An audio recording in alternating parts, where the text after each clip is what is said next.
Drácula de la BBC será nuestro tema principal. Bienvenidos a Cinemanet. El cine se ve, pero también se escucha. Cinemanet. Con Charlie del Río, Enrique Figueroa y Diana Su. Cine, cine, cine y más cine. Bienvenidos. Cinemanet. @Cinemanet en Twitter, facebook.com/Cinemanet, Cinemanet1 en Instagram y Cinemanet1 en YouTube son nuestras redes sociales. Yo soy Charlie del Río, les doy la más cordial bienvenida. Lo hago desde Disruptiva a nombre de Paulina Villavicencio, productora general de este programa, de todo el equipo Cinemanet, incluido Enrique Figueroa Anaya, que hoy no está con nosotros. Saludo en la mesa de Cinemanet a Deidali Gómez, ¿cómo estás? Hola, muy bien, gracias. Mucho gusto estar aquí. Gracias, Deidali. Desde el episodio de series no nos veíamos. Y hoy regresas con más series. Una serie más. Sí, bueno. Diana Su, ¿cómo estás? Muy bien, Charlie. Muy emocionada. Me encanta que esos episodios especiales, siempre disfruto hacer cartelera, pero los episodios especiales me emocionan en especial. En nuestra historia han sido muy importantes y nuestro invitado el día de hoy, que es un gran invitado, es Roberto Coria Monter. ¿Cómo estás, Roberto? Mi querido Carlos, siempre es un placer acudir a ti cuando se me requiere. Muchísimas gracias por la oportunidad y gracias, chicas. Es un placer estar con ustedes también. Igualmente. Si por mí fuera Roberto Coria, estaría aquí cada semana o al menos cada 15 días. Con Roberto tenemos una historia muy grande de amistad, de colaboración. Él fue podcast hermano con Testigos del Crimen, con Lupita Gutiérrez. Partimos en esa misma aventura hace ya poco más de 14 años. Debo, como siempre lo he hecho, decir que el podcast más exitoso en términos de audiencia, en términos de descargas, en términos de todo lo que ustedes quieran, fue Testigos del Crimen. Cinemanet siguiendo siempre los pasos. No vamos en la lucha, pero no había manera. Y lo que sucedió desde aquel entonces es que nos reuníamos para hacer crossovers constantemente. Lo hacíamos de gangsters, lo hacíamos de cine de vampiros, cine de horror, el diablo en el cine, lo que ustedes quieran. Todas esas temáticas las hemos abordado. Pero Roberto Ortiz Roberto Coria, Roberto Ortiz, no está con nosotros Roberto Ortiz en esta ocasión, pero Roberto Coria, como escritor también, como amante del género del horror, como amante de Batman, como creo que tanto Batman como Drácula deben de ser tus dos personajes favoritos. Yo diría que sí, sí. Sin duda. Entonces, resultaba importante, a propósito de esta nueva apuesta de la BBC que se estrenó en Netflix, que esa no es una serie de Netflix, es lo que queríamos. Esa es la precisión que era necesaria. La primera precisión que vea. Sí. Porque todo el mundo dice el Drácula de Netflix. No, Drácula que se ve en Netflix. En Netflix. Lo produjo la BBC, lo produjo el equipo detrás de Sherlock, que ha sido un éxito muy grande. De hecho, tiene el mismo formato, ¿no? Como de capítulos largos. Capítulos de hora y media, prácticamente una película cada uno. Como pequeñas de ellos, películas. ¿no? Y esto, aunque yo sigo viendo que por ahí dicen temporada 1, esto es una miniserie porque empieza y termina. Es una miniserie, punto. Exacto. No hay por qué llamarla así. Entonces, gracias por tu presencia, querido Roberto, por tu tiempo. Y yo nada más quisiera que cada uno de nosotros, antes de cederte la palabra, dijéramos nuestras impresiones de lo que nos pareció esta serie y después abordar contigo por qué es importante un Drácula en este 2020, ¿no? Producida en el 2019, estrenada en 2020, un Drácula contemporáneo. ¿Qué es lo que aporta o está de más o qué? Porque Drácula es uno de los personajes que más ha sido utilizado tanto en el cine como en la televisión. Diana Su. Pues de entrada aclarar que mi opinión proviene de alguien que no sabe mucho tampoco de Drácula, pero amo informarme. Me urge que empiecen a hablar los demás sobre la historia de Drácula porque quiero aprender muchísimo el día de hoy. Pero bueno, mi humilde opinión es una miniserie que empezó gustándome mucho, que me terminó saturando, que se me hizo muy inconsistente. Sin embargo, hay varios aspectos por separado que me parecieron bastante positivos y creo que tal cual empieza muy bien y de repente se cae. Es eso, no son tan pocos episodios que hay muy poco material también para decir en qué momento, o sea, no tenemos 10 temporadas de qué analizar, en qué momento hubo sube y bajas. Esta serie empieza muy bien y termina en un tono completamente diferente.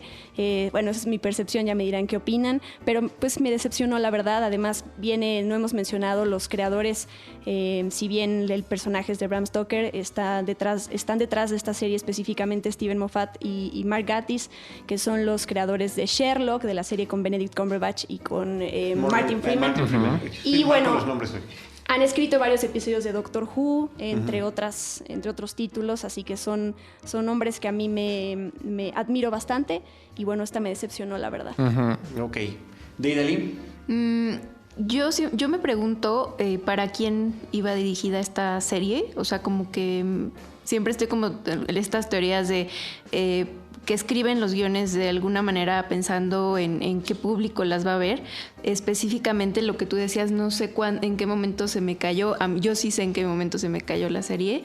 Me gustaría una serie sobre un personaje que fue mi favorito y que no es Drácula, ¿no? Igual y todos van a coincidir ahí porque es sumamente carismático. No sé si es como lo más informativo para nuevas generaciones, o sea, que tengas este acercamiento a la novela o al personaje. Está un poco... Sí, o sea, las inconsistencias que tiene pues te hacen como que no sea fiable, ¿no? Pues no sé, también a nivel de producción tiene varios detalles que son lamentables, ¿no? Entonces, me parece que sí está entretenida, pero solo al principio y después ya no hay manera de salvarla, pero... Y aparte, pues no creo que pueda tener una continuación o algo... Sí, no, cierra perfectamente. Cierra No, me perfectamente. parece que está claro. Digo, si hiciera otra cosa, tendría que ser cosas que no vimos de esta misma historia. No, que eso no podríamos descartarlo del todo, pero bueno, sería posible. Otra cosa que quiero precisar para todos es que vamos a platicar de esta serie, que son 3 episodios de 1 hora y media cada uno, 4 horas y media de duración, con spoilers. Así que si en este momento dicen todavía no la veo y no me estoy animando por lo que han dicho Diana Zúñiga y Dalí, espérense a escuchar lo que vamos a decir los demás. Pero está en redes, ¿eh? O sea, no es Sí. como que spoiler, que mucha gente te dice el no, capítulo no. 3 no me gusta y ya. Claro. No, pero aquí vamos a hablar con spoilers. Vamos a hablar porque se va a disfrutar mejor, me parece, Roberto, de esta manera la serie. Y nada más déjenme brevemente hacer algunos comentarios. Yo tengo una percepción distinta de la que ustedes tienen. A mí me gustó mucho desde el principio, siento que efectivamente en el tercer episodio decae. Sí, y se lo decía Roberto, me parece que el final es anticlimático. Sí. Pero lo que aporta la serie desde mi punto de vista, Roberto, es una versión fresca de un personaje que lo hemos visto hasta la saciedad y hasta la suciedad también, desafortunadamente, en algunos casos poco afortunados. Me gusta que recurran como base a elementos muy bien identificados con la obra de Bram Stoker, y que después, a partir de allí, como lo han hecho estos hombres que mencionaste, Mark Gatiss y Stephen Moffat, a través de la trayectoria que ya tienen, comienzan las divergencias. Y comienzan a aportar. Y aportar en un sentido que me parece inteligente, que es con mucho conocimiento de cuáles son los mitos, las características especiales con las que la gente tiene identificados no solamente a Drácula, sino el vampirismo en general.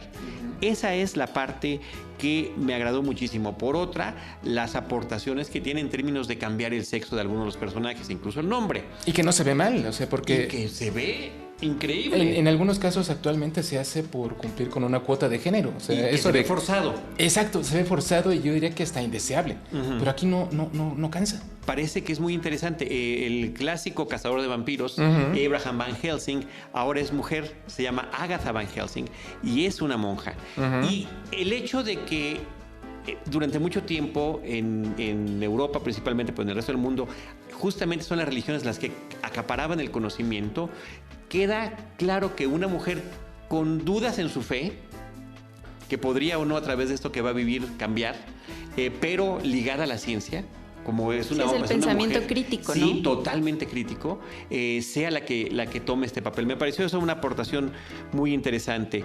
Y lo demás, pues efectivamente, las vueltas de tuerca, que tiene muchas, y creo que también un gran sentido del humor. Sí. Humor negro. Un humor negro sensacional, que me parece que salpicadito como la sangre a lo largo de la serie le sienta muy bien. Sí. Entonces, nada más para concluir esta parte, hace poquito vimos una película que se llama Entre Navajas y Secretos, Knives Out, y la vinculo por lo siguiente, ¿no? La novela de misterio de asesinatos y de pues, sospechosos múltiples que inventó Agatha Christie, o que la depuró y que sigue siendo el parámetro, se sigue haciendo y se puede reinventar. Refrescar. Pensábamos que estaba desgastada y nos presentaron esa película de Knives Out y resulta que no. Siento lo mismo con este Drácula. De acuerdo. Y fíjate que ya tomando la palabra, sus 3 opiniones, chicos, son el perfecto termómetro de esta serie. Porque yo digo que no es una serie que va a encantar a todas las personas, o sea, y hay que ser completamente honestos. Cada uno de nosotros tenemos gustos diferentes. A mí, yo odio en lo que se ha convertido la Guerra de las Galaxias, a pesar de otras opiniones. No, yo también, yo también.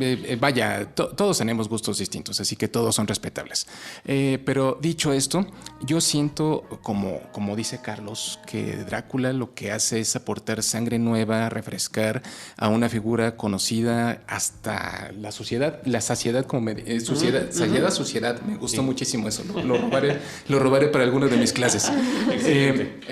Pero fíjate, hay algo interesante. Yo creo que para poder comprender esta serie tendríamos que remontarnos a 2017, en la etapa final de la corrida de Sherlock, de esta serie de Stephen Moffat y de Mark Gatiss, que al igual, yo desde que vi Sherlock cuando empezó hacia 2010, yo como buen anglófilo, como buen amante de lo victoriano, yo decía, oye, pero qué padre puesta al día de la figura de Sherlock Holmes. Pero no dudaste al principio cuando dijiste Sherlock Holmes contemporáneo. Dije, Dios mío, ¿qué van a hacer? Fíjate que no. Yo tenía voto de confianza y particularmente con Moffat. Moffat, 3 años antes, hizo una serie que se llamó Jekyll, únicamente de 3 o 4 episodios, una puesta al día del extraño caso del Dr. Jekyll y Mr. Hyde.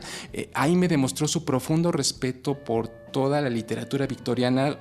Conocía muy bien todos los puntos que caracterizaban a este periodo. Lo hizo de una manera muy respetuosa. Eso me dio la confianza para poder enfrentar Sherlock en esta época. Muy bien. Y me gustó. Y bueno, ya Sherlock es un tema muy grande para poder platicar. Hay que utilizarlo. Sí. Por favor, hagamos una promesa. Bueno, podemos ahorita hacer una promesa de sangre.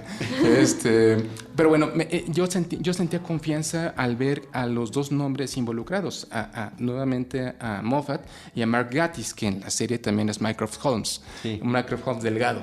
El capítulo de la novia abominable, el capítulo especial victoriano de Sherlock, es grandioso. O sea, bueno, eso ya lo podemos platicar en otro momento. Y por esa época yo decía, este par debería de hacer Drácula. O sea, una dupla tan inteligente, tan respetuosa de todos los elementos victorianos que tanto amo, debería de retomar el personaje y le quedaría muy bien. Entonces, para mí, ese fue el gran antecedente para poder enfrentarme a esto. Cuando yo en 2018 me enteré que ya era una realidad que los dos estaban involucrados en traer nuevamente a Drácula a la televisión, yo dije, qué cosa tan maravillosa. O sea, por eso era tan grande mi expectativa. Y dicho eso, a mí me satisfizo, no la odié. Al igual que ustedes, creo que tiene altibajos la serie, pero en general tiene muchísimos elementos favorables. O sea, vaya, de entrada, y con todo lo que adoro la versión de Francis Ford Coppola con Gary Oldman, que todos ustedes conocen, Drácula no es una historia de amor, no es una historia de amores perdidos, de reencarnaciones. Ese es el punto que odio de la película de Francis Ford Coppola.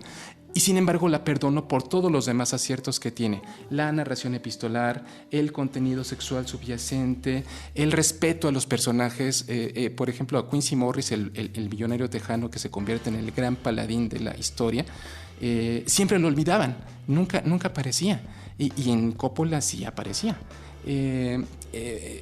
Bueno, tiene muchísimos elementos. Cuando vi que quitaron eso de la ecuación y lo que nos presentaron fue un Drácula malo, o sea, como debe de ser el vampiro, un depredador que está a la cabeza de la cadena alimenticia, que no tiene remordimiento sobre qué es lo que hizo, sobre cuántas vidas cobró, y yo lo agradecí profundamente. Y luego me gustó muchísimo que escogieran a un señor maduro, un hombre de 52 años que se llama Claes Bang, un actor danés, para interpretar al personaje protagónico, un hombre que a mí me recordó en más de un momento a Christopher Lee. Me recordó al Drácula más clásico que se puedan imaginar. Sí, estoy completamente de acuerdo. En las partes más sangrientas. Sí.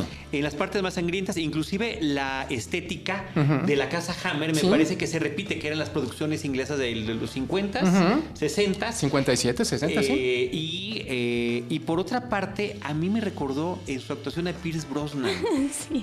Terriblemente, sobre todo en los arrebatos que tenía, me parecen muy similares y hasta la voz, aunque este hombre es danés. y Pierce Brosnan británico. ¿Sí? Pero siento que hay una semejanza por ahí. Y fíjate, a mí también, digo, ya en el antecedente, mi esposa Ana Luisa y yo, que somos grandes fans de Drácula, hemos hecho un juego.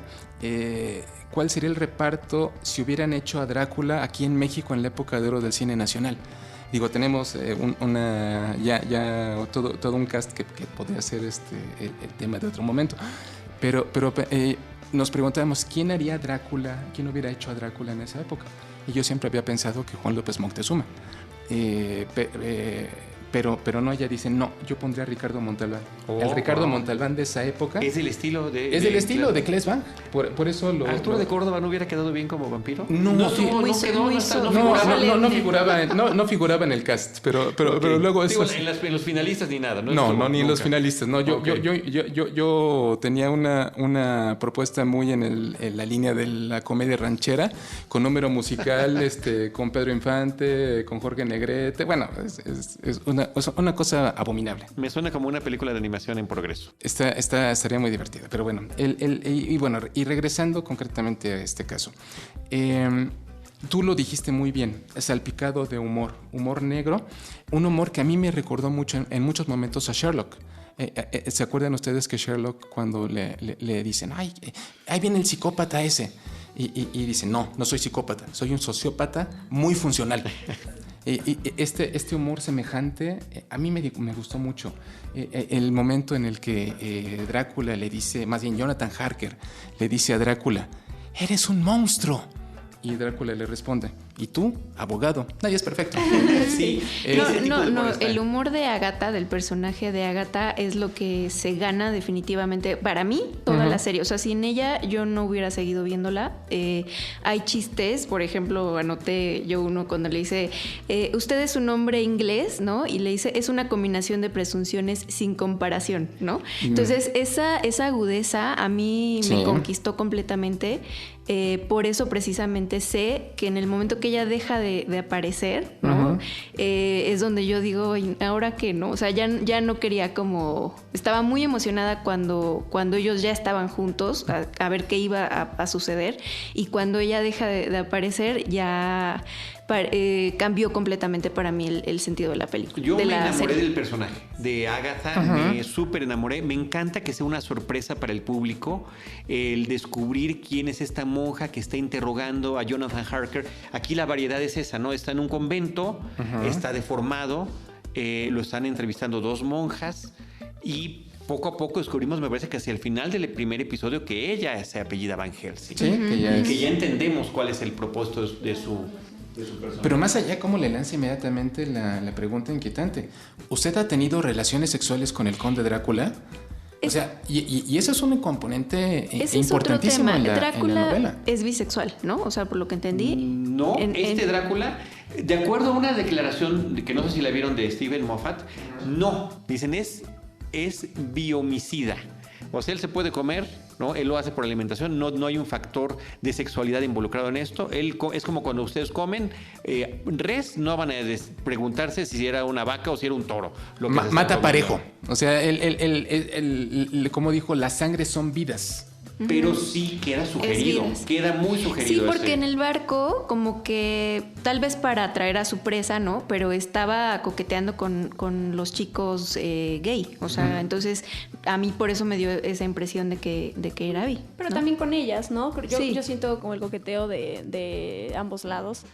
A mí sí me gustó mucho el casting. Me dio mucha risa cuando vi Charlie lo puso en Twitter, que comparaba al protagonista con Pierce Brosnan, y yo dije, ya quiero que me cuente cuál fue. Buen punto. Me gustó. Yo nada más quiero retomar todo esto que dicen, que me parece un gran acierto de cómo se nota que los creadores de esta miniserie dominan la historia de Drácula y al mismo tiempo tienen estas ganas y la destreza para aportar cosas nuevas. No creo que la serie esté perdida por completo. No, en absoluto. Me parece que se siente muy apresurada. Creo que el hecho de que sean 3 episodios, si bien duran 90 minutos, a mí probablemente si me hubieran metido un poco más tiempo, si me hubieran dado más tiempo para alargar la narrativa y como explorar más de la personalidad de Drácula y de siento que está muy marcado de, ok, aquí estás en el presente y aquí vas a viajar al futuro y en el siguiente un poquito al principio con el pasado, ¿no? Siento que es un gran reto meter una historia y más como la de Drácula en 3 episodios, no quiero demeritar eso, pero sí siento que yo la siento apresurada, ¿no? Como comparo mucho el final de Game of Thrones, que sientes que si les hubieran dado un poquito más de tiempo, más episodios, a lo mejor las cosas se hubieran digerido de diferente manera, porque acompañas a la narrativa de cómo lo estuvieron planeando y no de repente te cambian de tono y entonces en vez de intentar valorar qué está pasando, por qué nos estamos cambiando de un género al otro, o tal cual de un tono a un ritmo, pues lo desprecias, ¿no? Porque es como, ay, ya no supieron qué hacer, es como esa salida de, ay, se les fue de las manos, ¿no? Y creo que nadie puede decir esto sobre estos dos genios. Yo creo que ¿no? así lo tenían planeado, pero resulta Claro. anticlimático. Lo que sucede, y bueno, nos estamos adelantando un poco para poder referir a lo que estás mencionando, Diana Su, es que cuando acaba el segundo episodio, el primer episodio es el establecimiento de los personajes a partir de esta historia en el convento, lo que de les cuenta flashbacks, Jonathan ¿no? Harker. Las reglas de la bestia se llama Las el capítulo. reglas, el encuentro entre Agatha y Drácula y posteriormente el escape de Drácula, ¿no? Y después ya lo vemos en el segundo, en el Demeter, que es su traslado, su famoso traslado a Inglaterra en este barco. Y cuando acaba ese episodio y finalmente él llega y toca tierra firme, resulta que está en el presente. En que un el helicóptero- 2020. Nuestro presente. En nuestro presente. Eso me parece que es un acierto. O sea, es una vuelta de tuerca fenomenal. O sea, Sí. casi se me cae la quijada a mí cuando veo que estaba siendo iluminado con la luz de un helicóptero. Y de los coches alrededor. Y fíjate, eso es algo que Moffat nos presenta demasiado en el Doctor Who. También, Hitchcock decía, estilo es plagiarse a uno mismo. Muchos de lo que vimos a lo largo de los 3 capítulos ya lo hemos visto tanto en Jekyll como en Sherlock como en el Doctor Who. Ya no lo han presentado, ya no es del todo nuevo. La forma en la que están estructurados los capítulos es muy semejante a las temporadas de Sherlock, por ejemplo. A pesar de ello, tiene adiciones que me parecen muy interesantes. Por ejemplo, regresemos al primer capítulo. El Castillo Drácula, nadie le había dado un origen. O sea, yo hasta obsesiva, en mi pedigrí escribí una obra de teatro sobre los elementos que llevaron a Bram Stoker a escribir Drácula. Escribí una obra de teatro que se llama Renfield, el apóstol de Drácula. Drácula lo conozco muy bien el tema. Y yo me puse a pensar, no he reparado en que le haya dado jamás un origen al Castillo Drácula. Hasta antes de venir con ustedes, chicos, tomé mi libro y lo volví a leer todos los primeros 5 capítulos, que son en los que se desarrollan en el Castillo Drácula. Jamás aparece en absoluto de dónde vino. Él lo tomó, él lo mandó construir. Al principio dice en la narración que es una edificación muy vieja con ventanas negras. Describe, el propio conde dice, ¿se acuerdan ustedes? Y esa línea la llevan a muchas películas, que le advierte a Drácula: de día no anda en el castillo está lleno de malos recuerdos, corre riesgos si lo hace. No lo hace. Y en cambio aquí en algún momento, cuando está dándole este tour por el castillo, se detiene en una pintura y le dice: él es Vetronio el viudo, él es el constructor de este castillo, él le construyó este castillo en memoria de su esposa muerta y de el sol. La leyenda dice que él murió en brazos de su amada. Y le corrige Jonathan Harker: oiga, pues si le dicen Vetronio el viudo, pues quiere decir que su esposa murió antes, como que murió en brazos de su amada. Seguramente fue un abrazo muy gélido. Tiene cosas buenas. Eso me pareció una edición interesante. Y no nada más darle un origen al castillo, sino hacerlo laberíntico. Exacto. Me parece que esa parte también es muy disfrutable, la forma en la que Jonathan Harker durante su estancia se va perdiendo, mientras su físico se va deteriorando, y mientras está pasando lo inverso con Drácula. Sí, mientras que está cuando le abre la rejuveneciendo. puerta es un viejo acabado que apenas puede hablar en inglés, y conforme va el otro, mientras lo va devorando a lo largo del tiempo que está allí, va adquiriendo, que eso es otro aspecto que no sé si se había tocado antes, Roberto, que me da mucha curiosidad. Me parece, y tú corrígeme si estoy mal, que una de las aportaciones de este Drácula es que a partir de los de sus víctimas, absorbe su intelecto y sus recuerdos. Y en este caso, además de la juventud, que es lo que buscan los vampiros. Y a través de eso es como ya empieza nuevamente a dominar el inglés. No, fíjate que a través de precisamente, él habla seria, me llamó mucho la atención en esta propuesta, que habla acerca de la sangre como una adicción, o sea, vaya, como algo ineludible, algo que no puedes dejar de consumir. Y a la vez, esto que dices es muy interesante, cómo los recuerdos de la persona están adentro, corriendo por sus venas.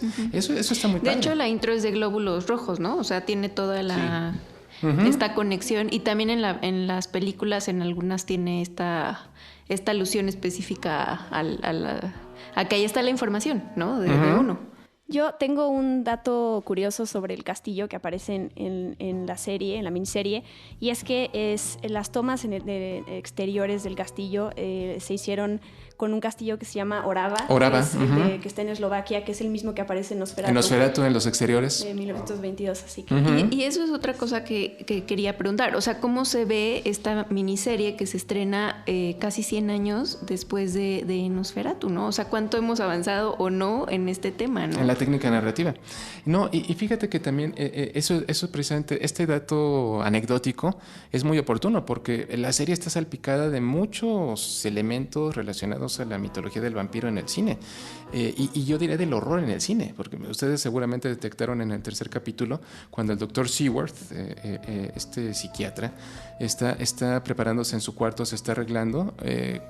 ¿Cuál era el papel tapiz en el fondo? Del Resplandor. Claro, era el dibujo de la alfombra del Overlook, con otro color, colores, con otros colores para no meterse en broncas de derechos, porque Warner es casi como Disney. Con el tapiz de la pared también te metes en broncas de derechos. Pues sí. Sí, yo pienso que sí. Okay. Yo pienso que es un patrón muy identificable, claro, ¿no? del cine. Sí. Recientemente estuvo la película de Frozen 2 donde el agua era memoria, ¿se acuerdan? Era parte de lo que contaba. Aquí la sangre lo es. Okay. Aquí la sangre lo es. Me parece que es muy interesante. Me gustan los elementos que toman y cómo los justifican, si funcionan o no. Un vampiro solamente puede entrar a los lugares cuando es invitado. Si no es invitado, se tiene que quedar en la entrada. Y con esto juega con fuego Agatha en el primer episodio, que me parece que es una genialidad. Otra es la aversión de los vampiros a los espejos. Sí. Normalmente es porque no se reflejan.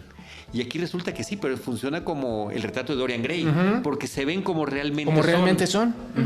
Me parece que eso es genial, ¿no? Sí. Fíjate, ahorita que dijiste lo de las reglas, en no poder entrar sin ser invitado a algún lugar. Yo honestamente a mí me hubiera gustado que ¿por qué no lo puede hacer? Por educación. O sea, punto. O sea, él es un caballero por encima de toda su maldad.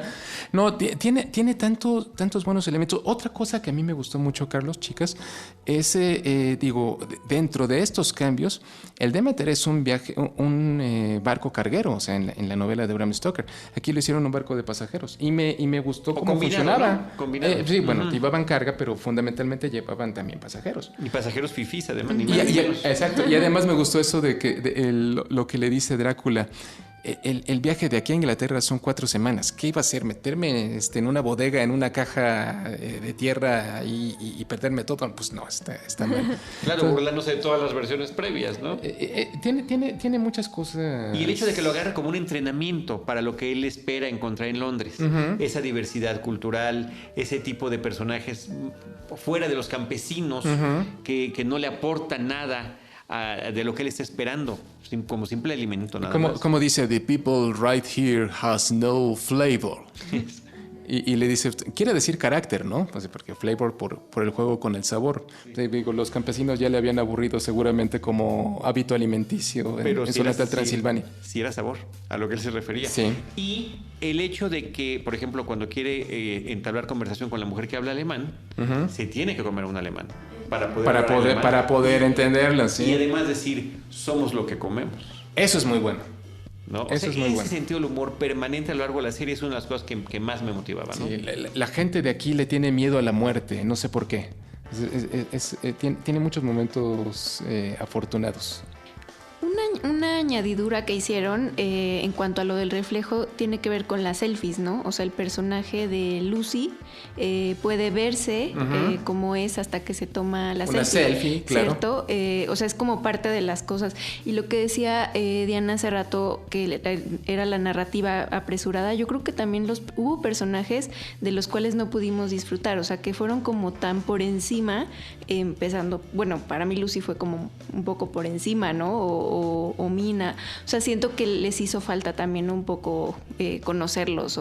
Pero en el caso de Lucy, como parte de esta adaptación y llevada ella hacia nuestro mundo contemporáneo, de la vanidad, de la apariencia, de vivir el presente sin importar las consecuencias, me parece que es un apunte interesante. Pienso lo mismo. Y sobre todo este asunto de que lo que importa es cómo me ven, no cómo realmente soy. Esa desconexión que hay y que por eso mismo le parezca y le resulte a Drácula tan fascinante, un personaje estilo que se pudo haber encontrado cualquiera, no era nada más ella. O sea, claro. El problema es que pululan hoy en día, ¿no? Y esa es la verdadera infección. Y fíjate que dice Daedalus, cierto, el personaje de Mina es muy importante en la novela. O sea, finalmente Mina es la que derrota al vampiro. Mina es en ese momento la representante del nuevo tipo de mujer, la que le llamaban la Brave New Woman victoriana. Era una mujer inteligente, se iba a casar, es cierto, pero era profesora, tenía una vida propia, escribía a máquina, algo que no dominaban todas las personas en ese momento. Era un prototipo de mujer completamente distinto. Y de vanguardia. Sí, completamente. Era de alguna manera lo que más temían los hombres victorianos, que eran misóginos, eran costumbristas, lo único que esperaban es que las mujeres estuvieran en la casa con la cena lista y con las pantuflas en la mano. Mina era todo lo opuesto, por eso fue capaz de contribuir a la derrota del vampiro.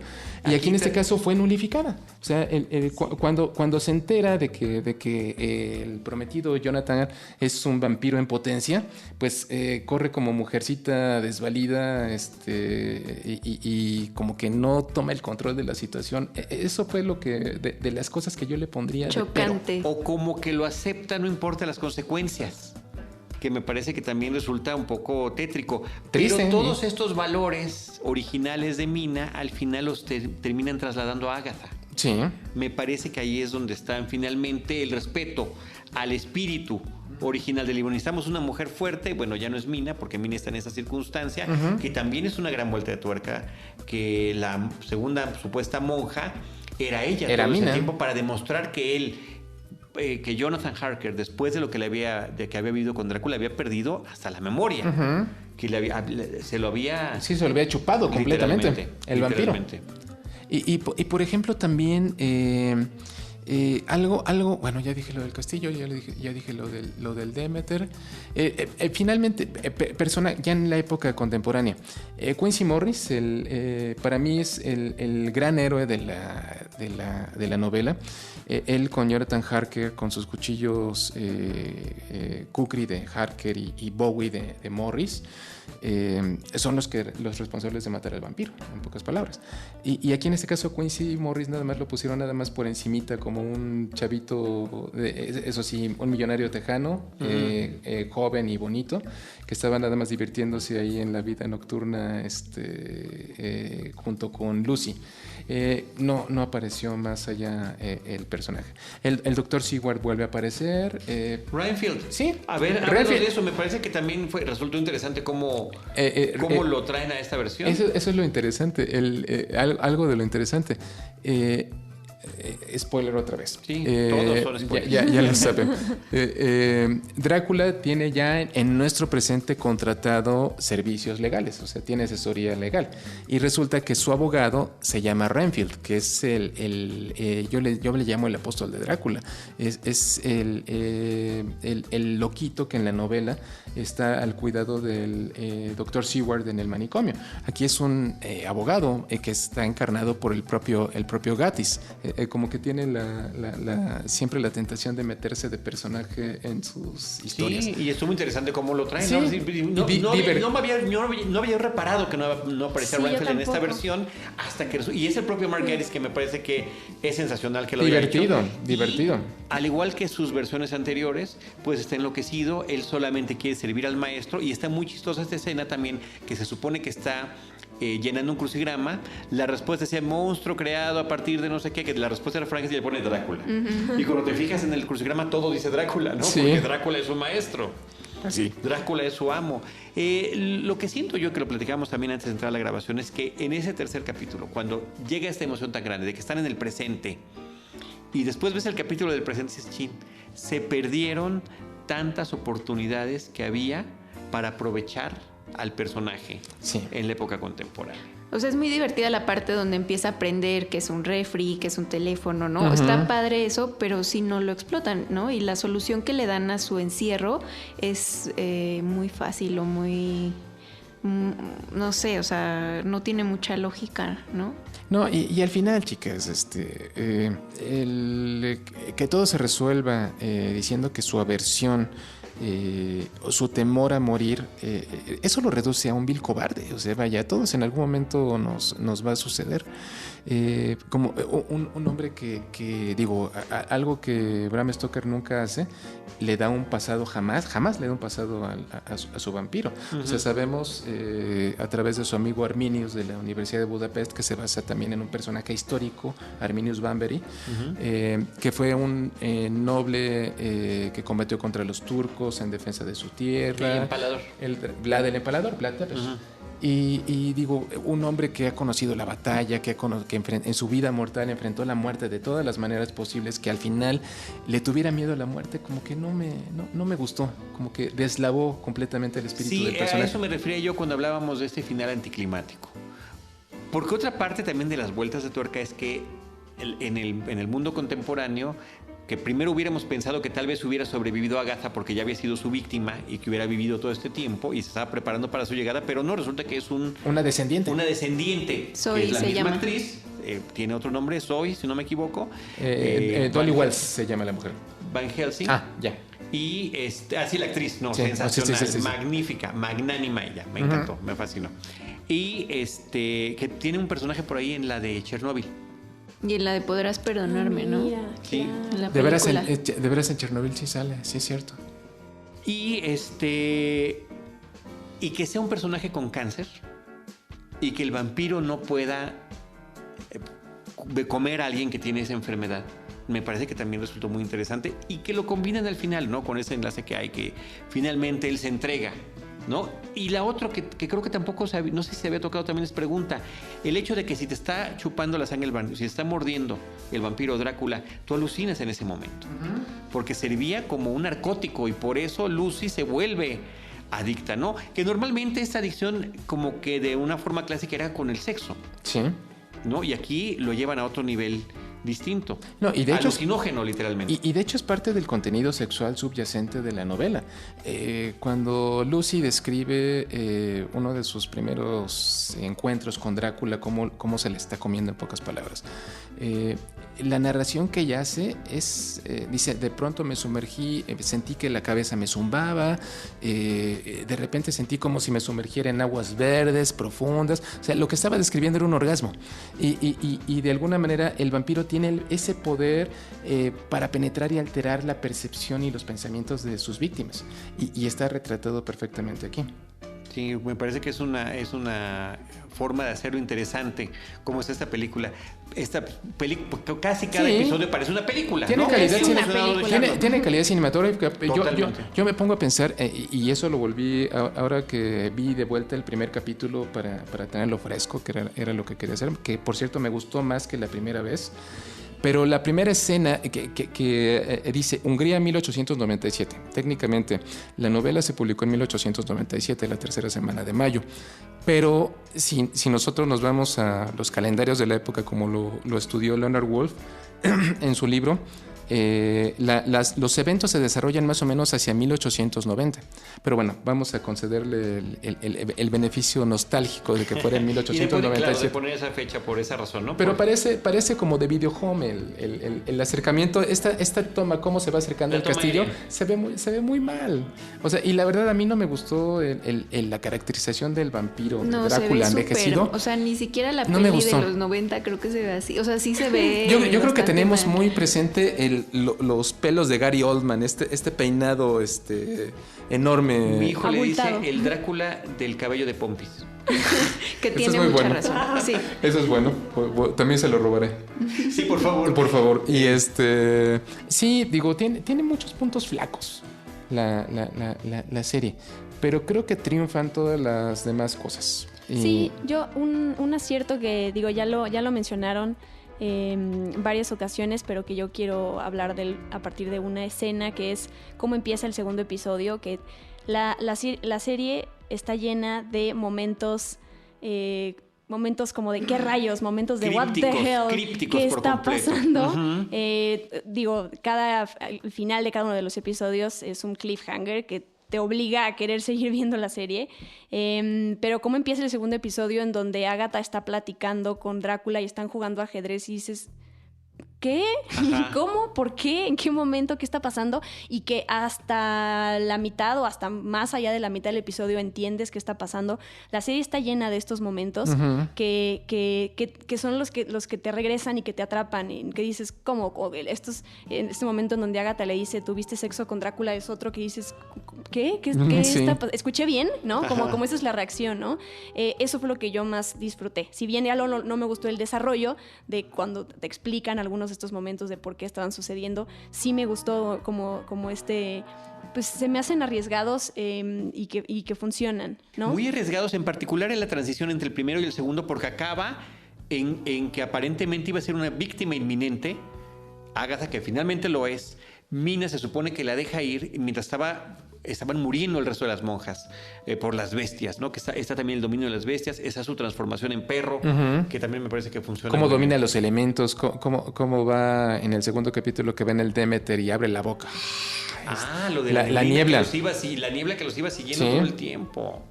Sí, o sea, de repente Tiene muy buenos momentos, sí. Gore. Tú acabas de decir esa matazón de monjas en el primer capítulo, sí. que de repente la Madre Superior está diciendo una oración, inclínense todos, oremos.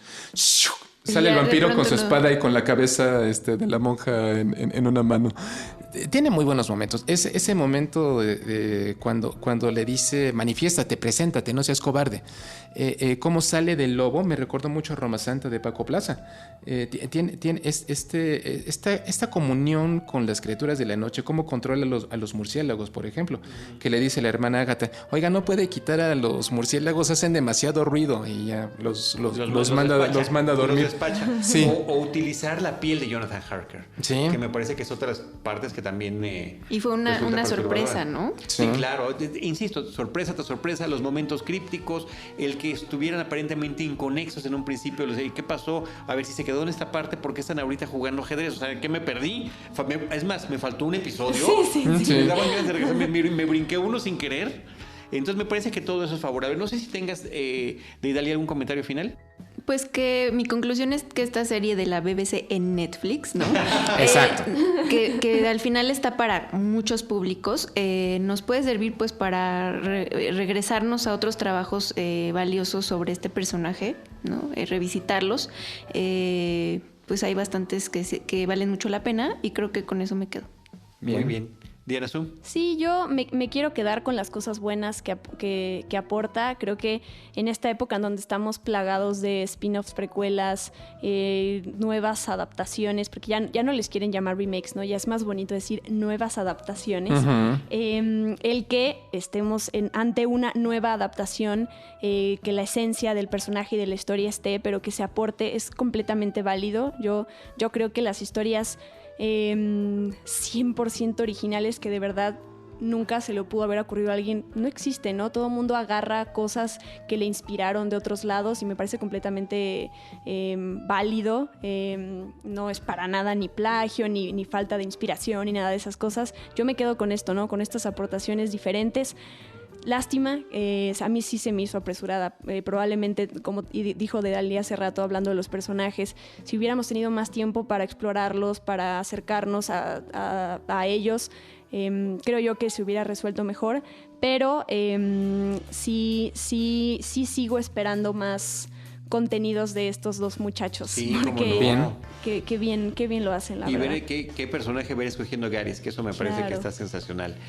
Yo quisiera quedarme con Dolly Wells. Como eso no va a ser posible, tristemente, de verdad que me encantó. Ahí está la serie que estoy proponiendo. O sea, la serie sobre ella estaría muy padre, sí, ¿no? Sobre Agatha. ¿Ese es un spin-off potencial? No, eso sería sensacional. Eso es lo que estaba proponiendo al principio. No, una precuela. ¿Cómo llegó a convertirse en la Agatha Van Helsing que conocemos al inicio de este episodio? Sería padrísimo. Podríamos explorar desde su infancia, su curiosidad, en fin. Mandemos una carta. BBC, amigos de la BBC, si nos están escuchando, Carlos del Río tiene una propuesta.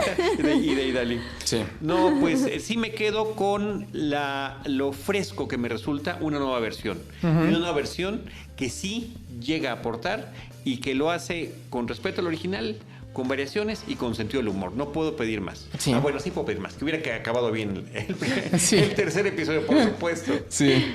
Pero en final sí fue una grata experiencia. Sí. Roberto, yo me quedo con eso. Fue algo completamente distinto a lo que yo deseaba, es cierto.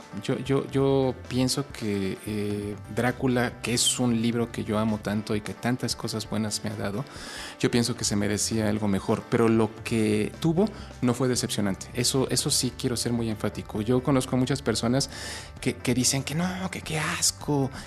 Yo no esperaba eso de Moffat y demás. O sea, pegando el grito en el cielo, yo no creo que sea tan mala. O sea, por favor, malo sería Crepúsculo y Crepúsculo, vean el éxito. Yo agradecí muchísimo que no hubiera ni siquiera el asomo romántico del vampiro chavito y bonito tipo Crepúsculo o la serie esta con Jonathan Rhys Meyers de Drácula de hace unos años. Pésima. Wow. Yo la odié. O sea, desde el principio cuando vi a Mina sin mangas y con el cabello suelto caminando por las calles de Londres, dije, una mujer victoriana jamás hubiera andado así en la calle.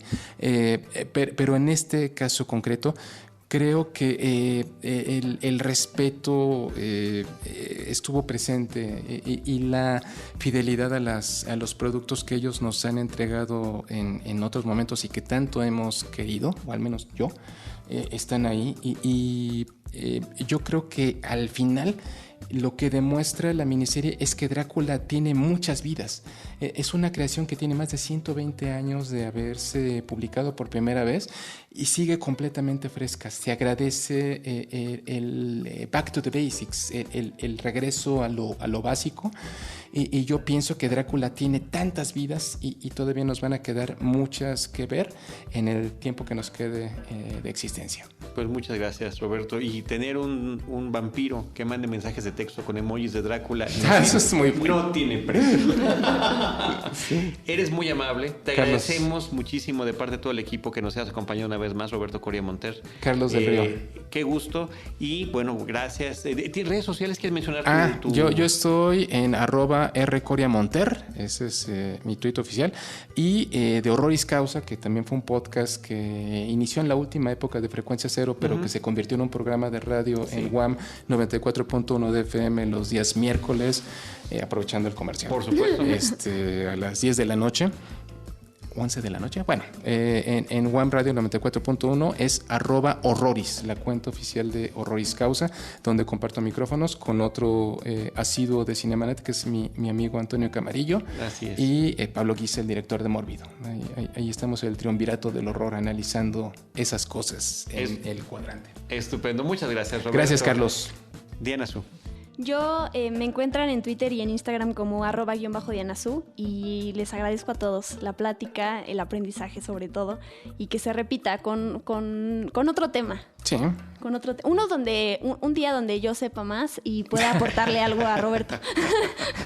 Vamos con Sherlock, hay que pensar en eso. Por favor, sí. Gracias, Diana Su. Deidali. Mi Twitter es @Deidali y muchas gracias. De verdad estuvo muy padre este podcast. Muchas gracias a todos. Yo soy @Charlie del Río y les recuerdo que nosotros les estaremos esperando en nuestro próximo episodio con cine, cine y más cine. Esto fue Cinemanet. Con Charly del Río, Enrique Figueroa y Diana Su. El cine se ve, pero también se escucha.